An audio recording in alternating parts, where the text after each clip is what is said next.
What up, Hyperchange? Welcome to another episode. We have HyperChat number 13. Really exciting content today. We're going to be talking about battery technology. The CEO of Nano One, Dan Blondal. Thank you so much for coming on the podcast. Oh, it's fantastic to be here. Thanks very much for the invite. Definitely. So your company, and this is going to be a bit of an educational interview for me. All of this is way over my head, frankly, and technologically.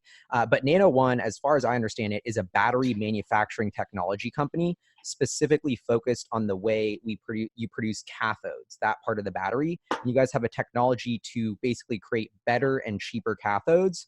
And you're in the process of working with all these different electric vehicle and battery companies to commercialize that technology. Yeah, it's a great introduction. Actually, you're pretty much bang on. So maybe you could describe, what is essentially the product that you guys have? Why do all these companies and partners want to work with you? Essentially, what we have developed is a way to make cathode materials that reduces the cost of manufacturing the materials and improves the performance in a variety of different ways. Now, there's a lot of unpacking to do there to sort of give you the details. But that's essentially the core component. We are a process we're a technology process innovator. We have a business model that is about developing the intellectual property, the patents, the know-how, all of that stuff, and the engineering, and licensing that out to players in the space. And we have some of those partnerships already in place, trying to gestate that into a sort of commercial reality. I certainly can dive into more detail how we save costs on the materials and such, and I'm sure we will over the next half hour.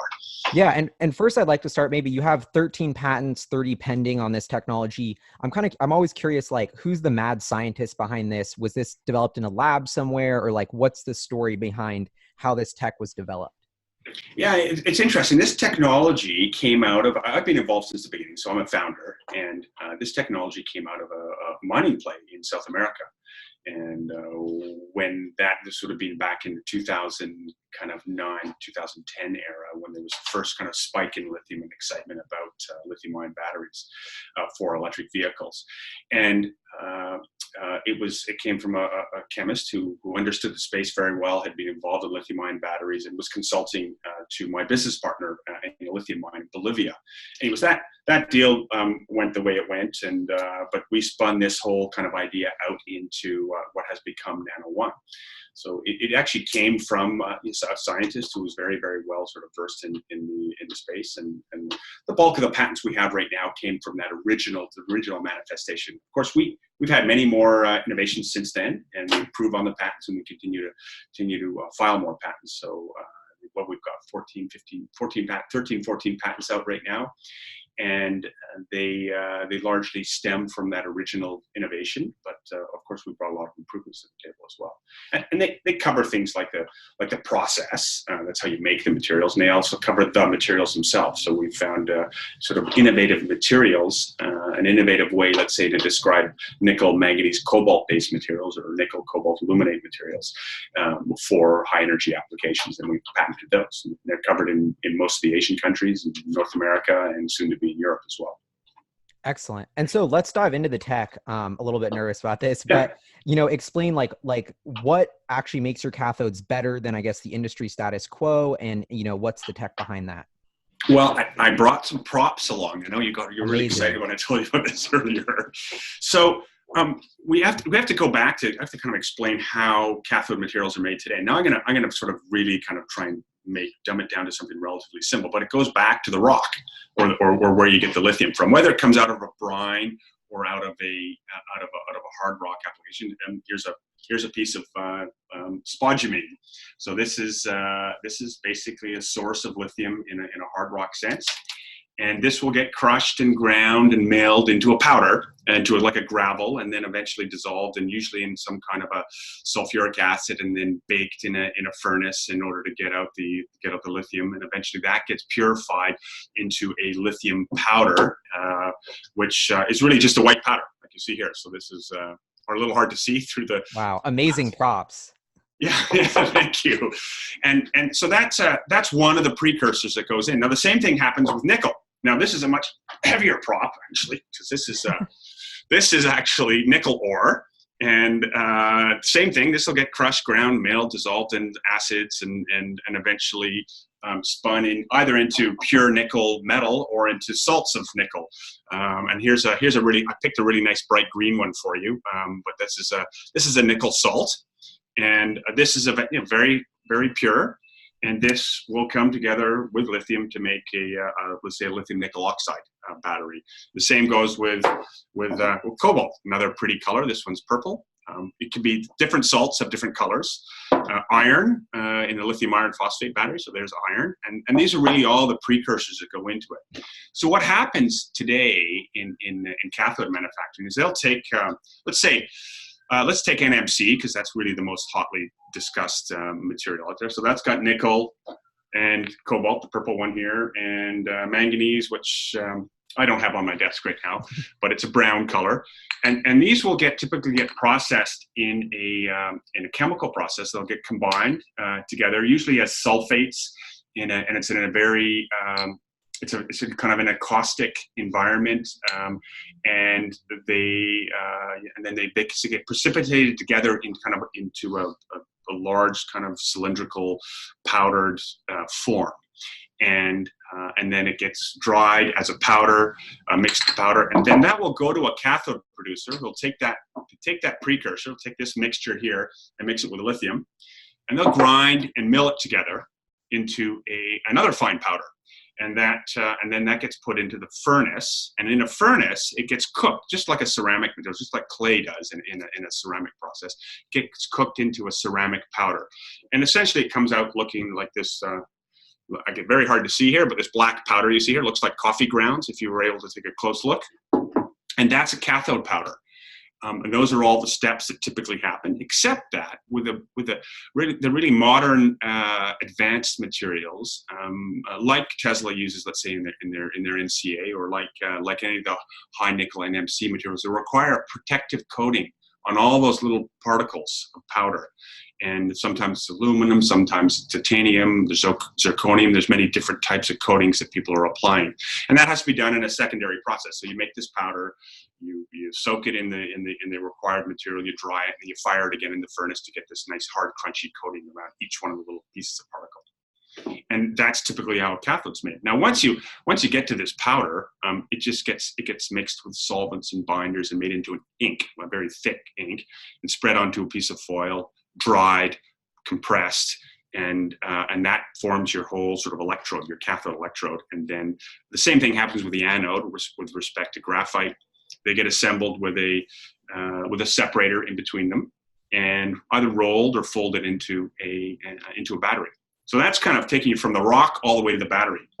Awesome. I love it. And so where do you guys fit in to that supply chain, or what you just described? So we fit in where all those precursors get put together. Effectively, what we do is we get rid of this interim process of taking the cobalt and the nickel and the manganese, let's say, mixing them together up front in a process before going to the cathode guys who mix it with lithium. So what we do is we take all of these in a raw form as nickel, manganese, cobalt, lithium, and we also take the coating, which I don't have a sample of right here, and it basically goes. Whoops, I'm going to stop juggling those, and it all goes into one container and one pot, and we do all that mixture at once. So we eliminate that kind of middleman who's doing the nickel, manganese, and cobalt mixing, and we basically put the lithium in there and the coating. So we take the precursor, the cathode, and the coating process, and we put it all into one. And that obviously it simplifies the manufacturing, eliminates the number of points of error, it helps with yield, because every step reduces yield. There's a whole bunch of factors in there that leads to lower costs and also improved quality. And we can get into that a little bit, but does that make sense? Yeah. The first thing I was thinking is, like, you take away that step, like time and cost are the first things you're saving. So, and really cool. And so in terms of business model, you guys aren't actually selling this, you're selling the process. Is that right? You're licensing out this IP. Yes, that's correct. So we plan to license it out. We should be clear. We don't have a license deal yet in place, but we're getting close on some fronts. And you do have a manufacturing facility that is being set up. Is that to, like, prove and validate this on a small scale, or Yes, so we operate on a number of different scales. We have a pilot facility, and it was it's being built and operational for 2 years, and so at the bench level, we'll do reactions in containers this size, and then on a smaller pilot scale, we'll do something maybe a 10 liter or 20 liter kind of container, and then at the pilot scale, we're up at upwards of 800 liters, and really that pilot scale is meant to do a couple things. The first thing that comes to mind for anyone in the sort of the chemistry and chemical engineering world is, does it scale? So when you put it in a big container, does heat flow the same way? Does the reaction proceed at the same pace? And you have to prove that. And so that's what it was primarily built to do, was actually de-risk that. And it works great. So as planned, the technology scales very well into these large vessels. The second thing it does, it allows us to make larger amounts of material for testing. So, if you're going to send this stuff off to a battery manufacturer, they don't use grams of material for testing; they use tens of kilograms. So we have to be able to provide larger volumes of material. And then the third thing the pilot does, it allows us to prove out the engineering, so the capital costs of the equipment and the operating costs. So how much energy does it use? What are the balance of chemicals that have to go in? Do they work at that scale? So that allows us to design a full-scale plant, which we're easily at that stage right now. We understand how all the equipment works and how much energy it takes up, and what are the consumables, what are the input materials, and when you have all that in place, you can say, okay, well, it's going to cost you $50 million to build a plant, and it's going to cost you, $60 million a year to run it, or something like that. And that's kind of the stage we're at with some of the cathode materials we're working on. Really cool. And so you guys have signed a number of very interesting commercial agreements in the past year or two.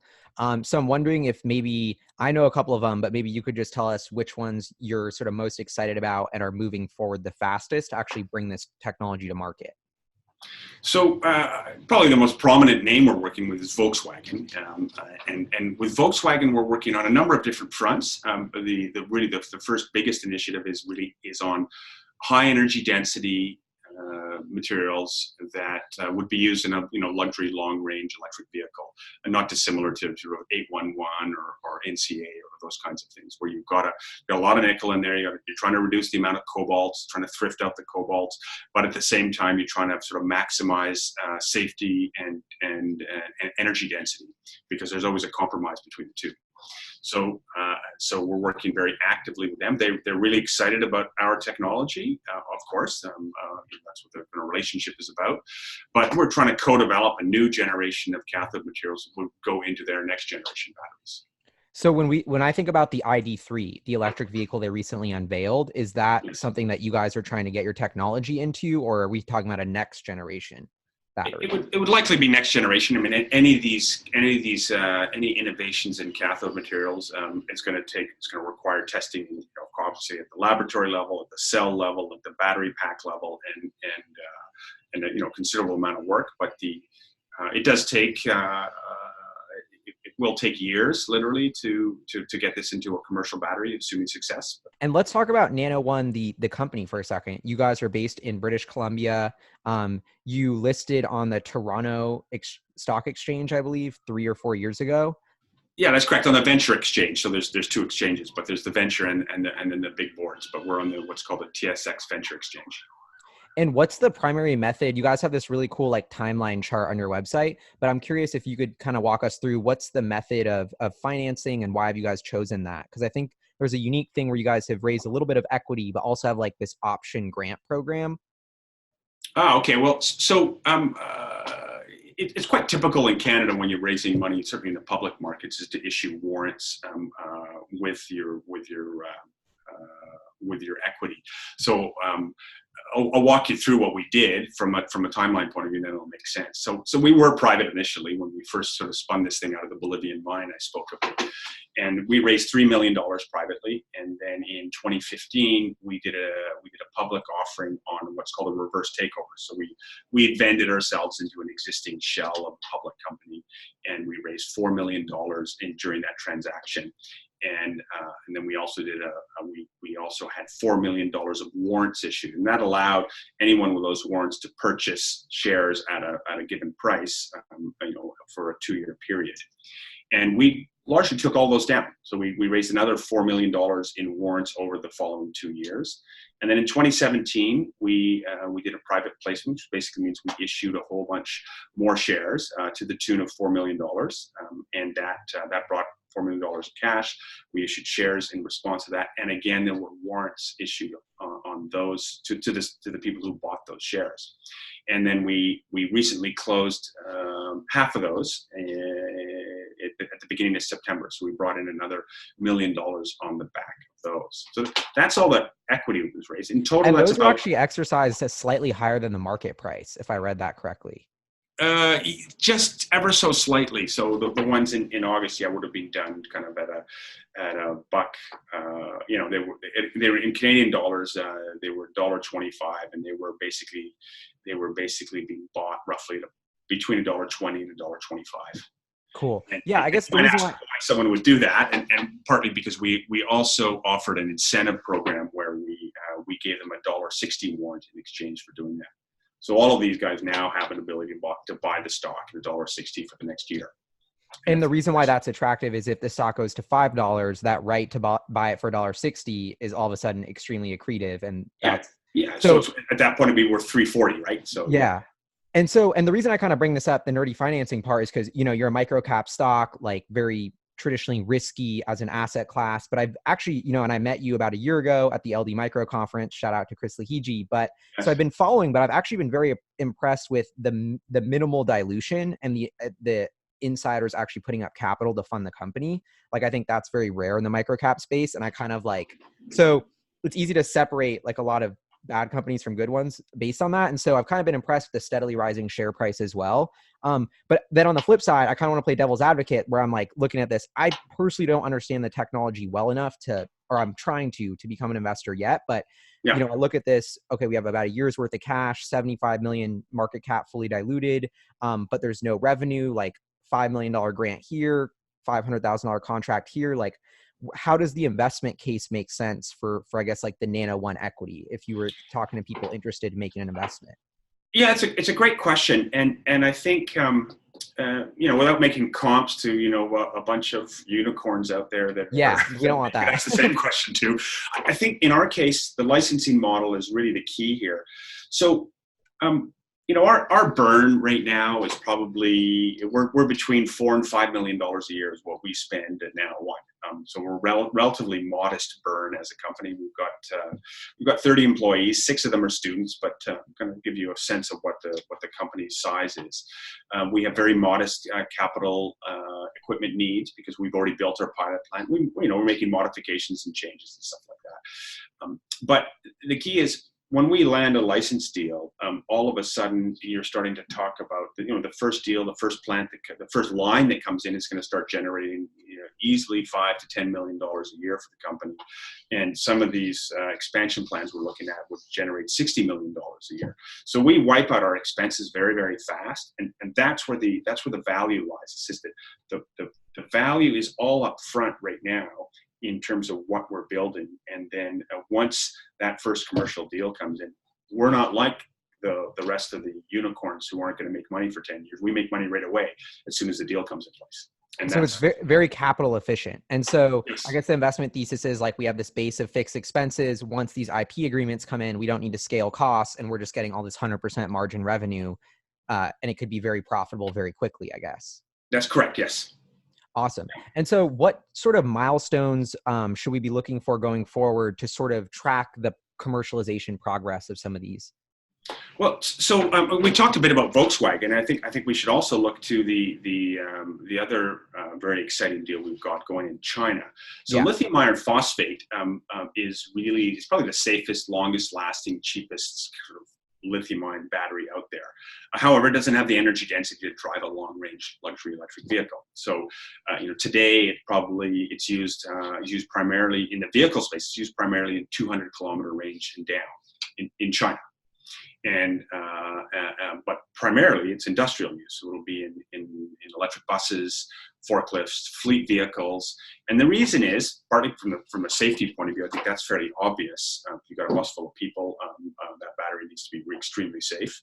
But the fact that the battery can be fully it can be deep cycled, and it can be deep cycled 4, 5, 6, 10,000 times. Means that the purchaser of the battery, the bus company, gets incredibly good there's very good total cost of ownership in that battery.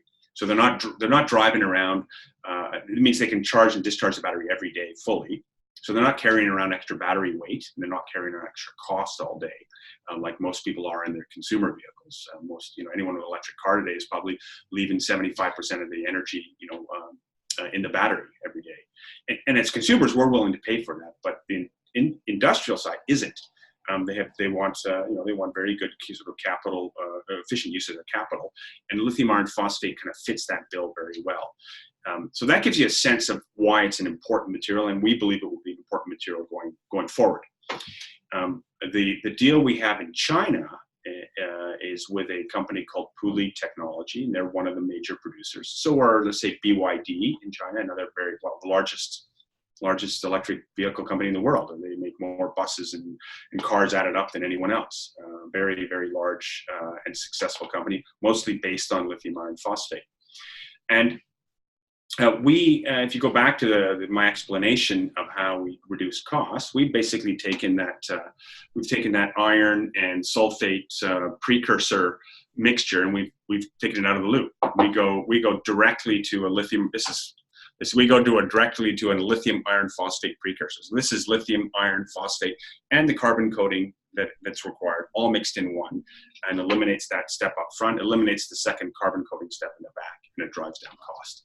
By driving down cost in this, we believe we can actually improve the adoption rate, improve the competitiveness of our partner in China, and we believe it's kind of in the range of a $30 to $60 million opportunity just with them and the space in China. Wow. And so what's the current state of getting that to market or developing that technology? So it speaks to your question about what are the next catalysts. So we've been working with them effectively for a year, under agreement for 8 months now, since January. And what we've been doing with them is optimizing the process to meet their specifications, and identifying the sources of iron and phosphate in China that will give us the cost reductions we're looking for.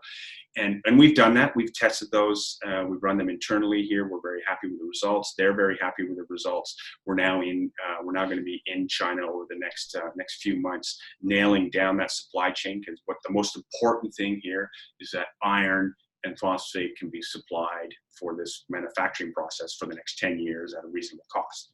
Mm-hmm. And so once we nail that down, and we think we can do that before the end of the year, we think then a commercial deal becomes much more visible, because it basically locks down the major costs of making these materials. Excellent. And so I kind of want to move to the elephant in the room, at least for my subscribers and me, which is Tesla. So I'm just kind of curious. You guys put out a press release about a week or two ago, at the same time that Tesla, the Million Mile Battery research paper from Jeff Dahn came out. So yes. I'm curious, what about this research from Jeff Dahn made you guys put out a press release? Why was it a big deal? It's sort of a validation of your technology. Well, actually, it's interesting. So Jeff Dahn's paper followed on the heels of a patent that we got in August. And that patent was we'd also received that patent in Korea as well, but it came out in the U.S.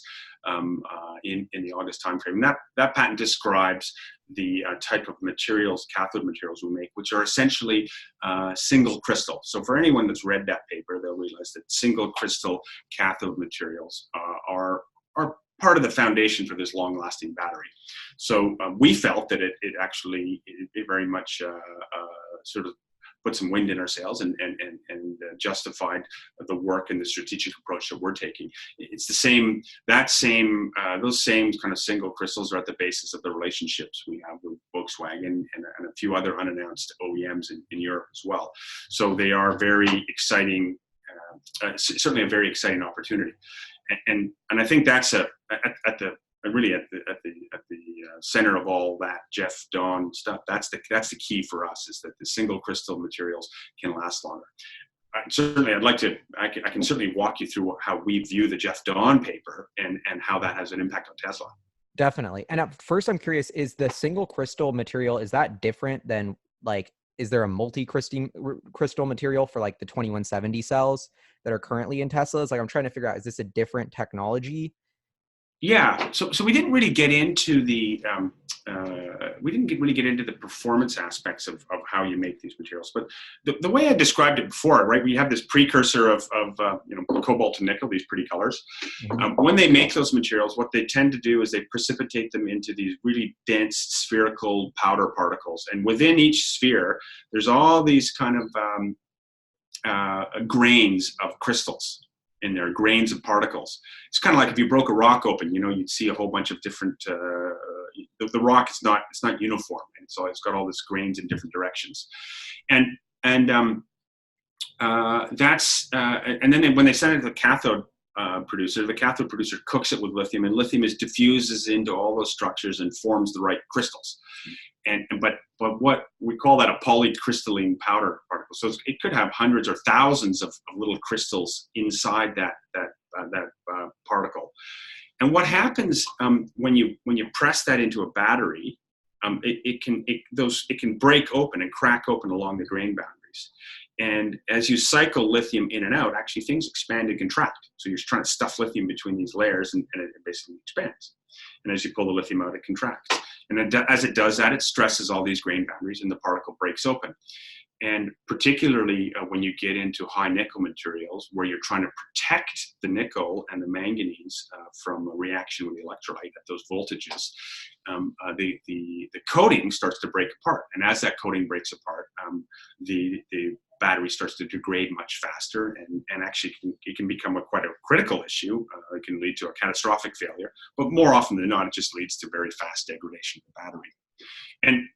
So Tesla's NCA materials are made exactly that way, and they have these polycrystalline materials, like everyone else's sort of NMC materials are largely that way. They're these polycrystalline particles. When we make our material, when we combine everything in one, and the process produces powders, our powders are actually, they're smaller. It's not as big a particle. It's a smaller particle, but it's purely crystalline. There's no facets inside it. There's no grain boundaries. It's just one. It's one powder. It's one little speck of very, very angular crystal structure. And so when we coat those, there's no grain boundaries to break apart, and therefore the coating stays intact, and therefore the material will last longer as you cycle it, and as you press the battery together, there's nothing to crack apart. And that's essentially what Jeff Dawn showed.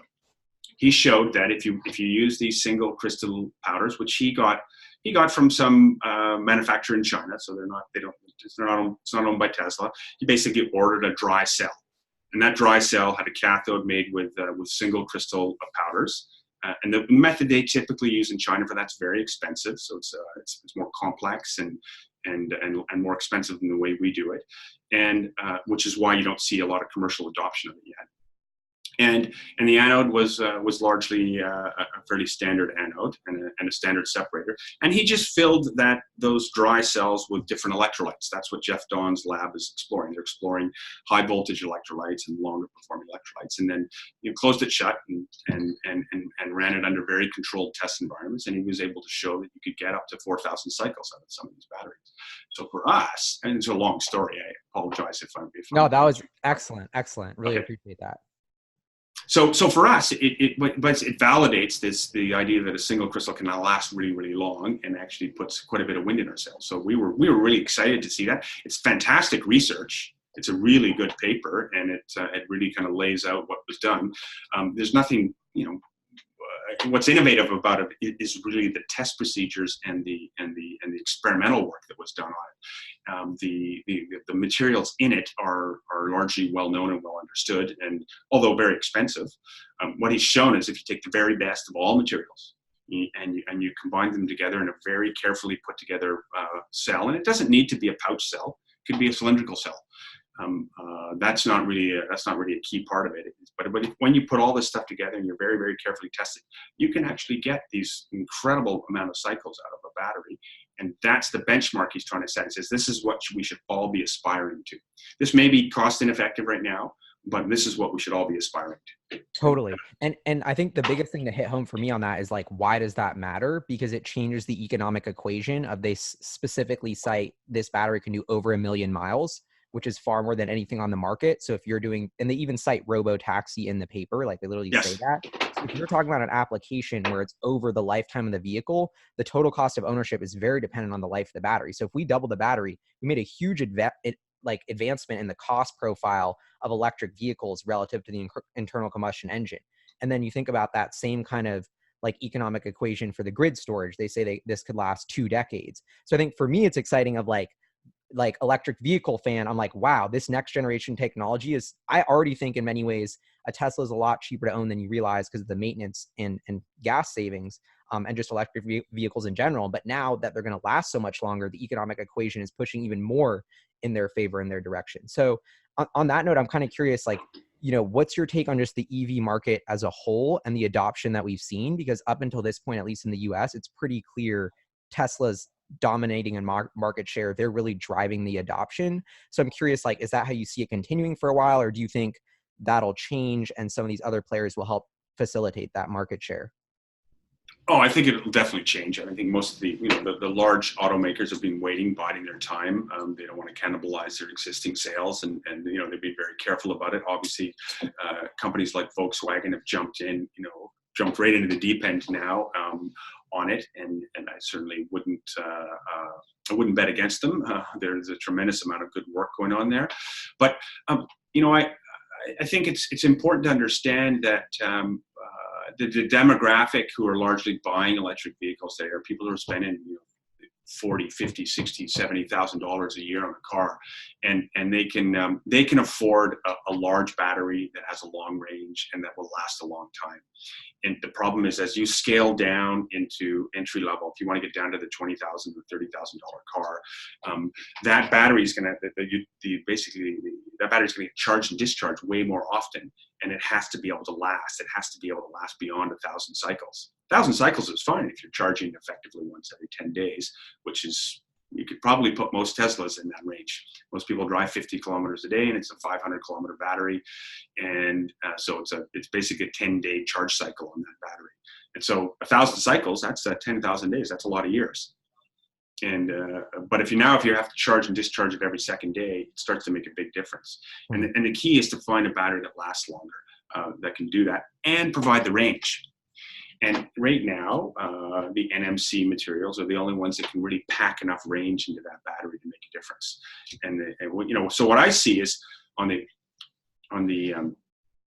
certainly on the longer range luxury or quasi-luxury electric vehicle space, you're going to start to see the price come down.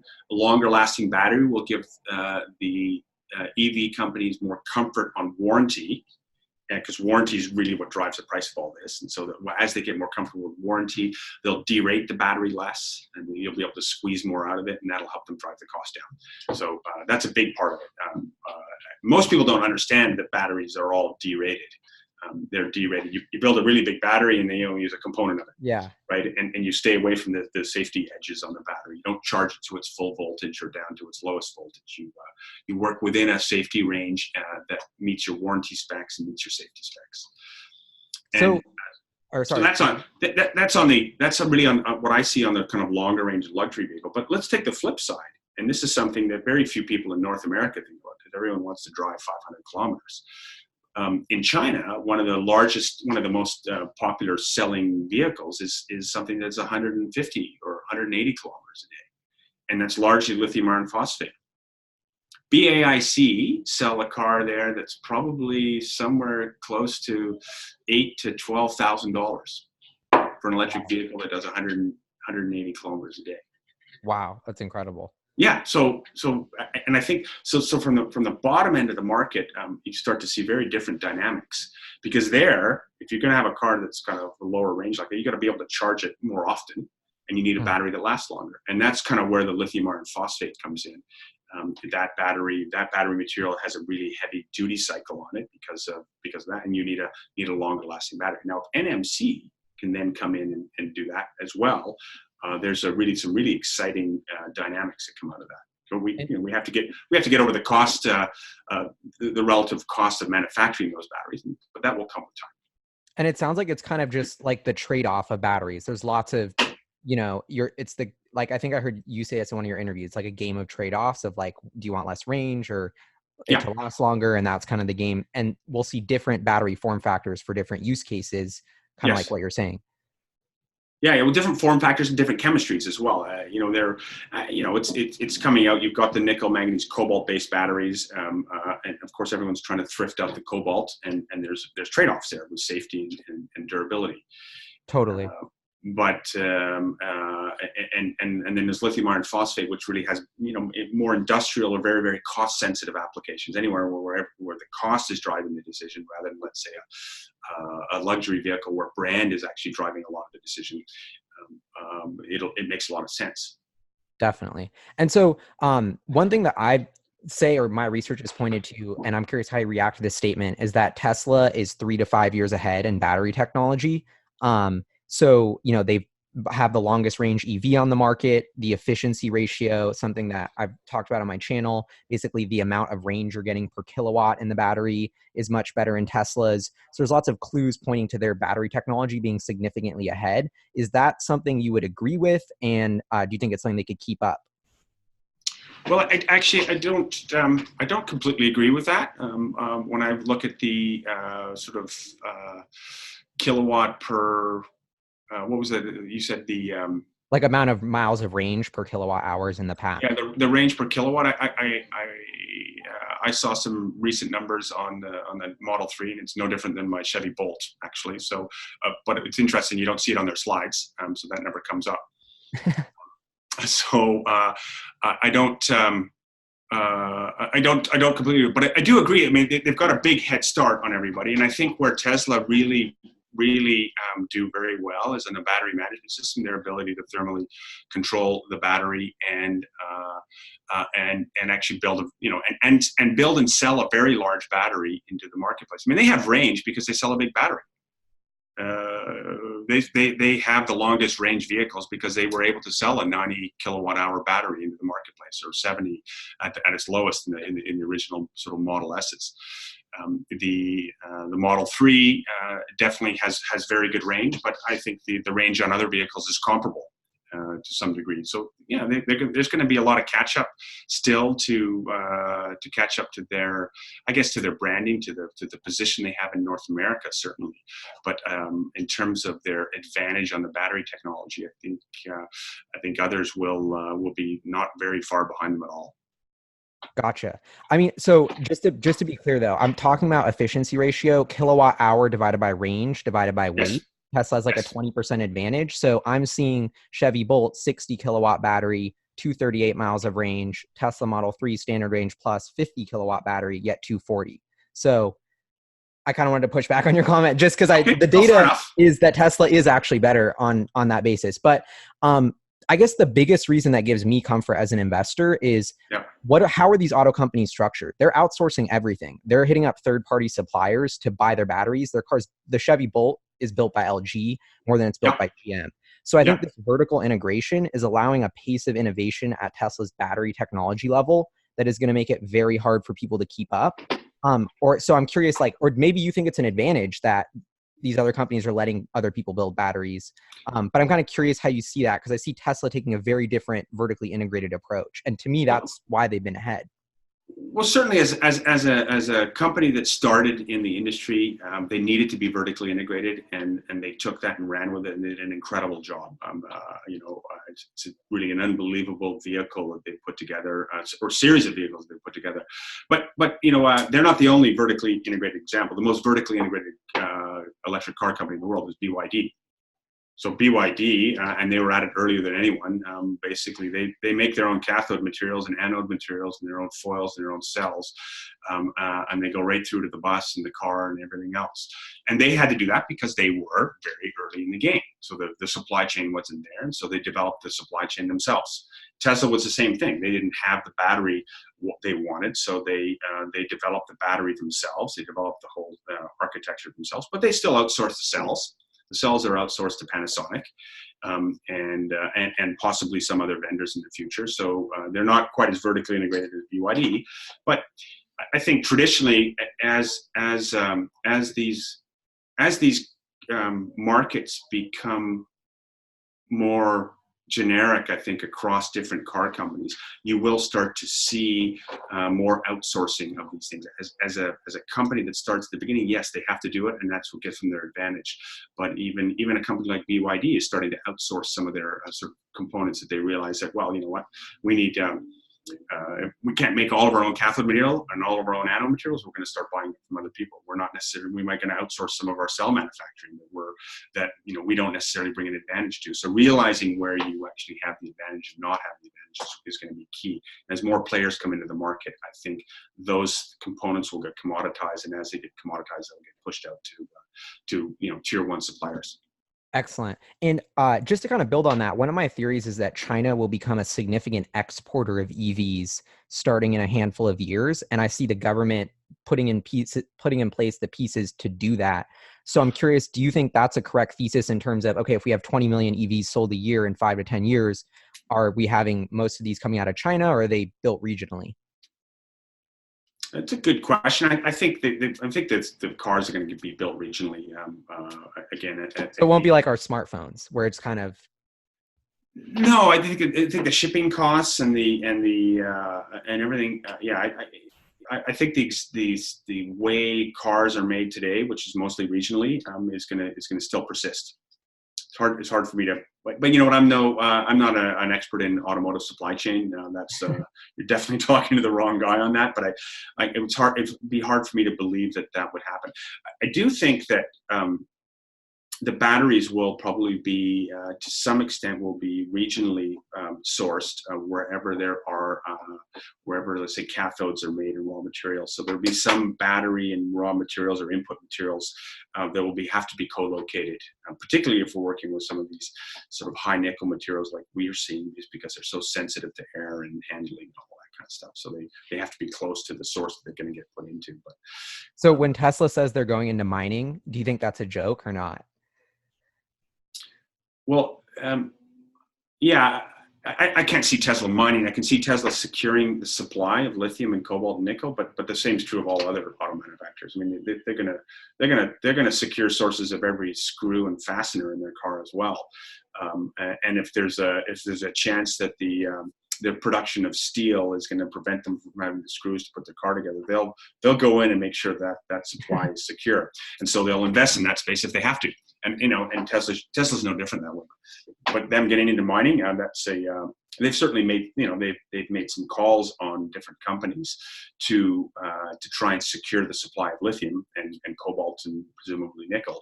But that's no different than any of the other auto suppliers. They just want to make sure that if they bank on a certain platform for their battery that needs X amount of lithium, nickel, and cobalt, they're going to be able to get that. There's a secure supply for the next 10 years, and their pricing is nailed down. Gotcha. And so I have one last kind of moonshot question. I see the development of battery technology, this robo-taxi million-mile battery kind of coming together with the autonomy thesis. That's my big sort of two big disruptions. We're going to EVs and we're going to autonomy. Do you guys think or care about the autonomous piece at all? Because to me, that starts to really change how consumers are buying vehicles. And, way down the supply chain is kind of affecting the companies you're working with. But do you just think that's too far off? Do you not take Tesla seriously? Or I'm kind of just curious your thoughts on that. I think autonomy is coming, and I think there'll be different levels, but I think the adoption might be a little slower than everyone wishes, but it doesn't really affect us. The reality is an autonomous car is going to require more power. You're going to need a 4,000 kilowatt, you're going to need 4 kilowatts of energy to run the processor in the car. And as well as turn the wheels and everything like that. So it needs a bigger battery, it needs more power. So for us, it's a boon. I don't really see any impact on us at all. So I would welcome autonomous vehicles. What it will change is perhaps how cars are used and how many cars are on the road, and that might then in turn affect the. But the driving miles is still the same. And so the amount of energy storage and energy delivered is still going to be roughly the same. And the big impact will be utilization. So if a battery is used more often, then you may not need quite as many batteries on the road. You won't have a battery sitting in a garage for 23 hours a day. Instead, you'll have that battery out there being used more often. But really, the energy usage will largely be the same or greater as people drive more miles.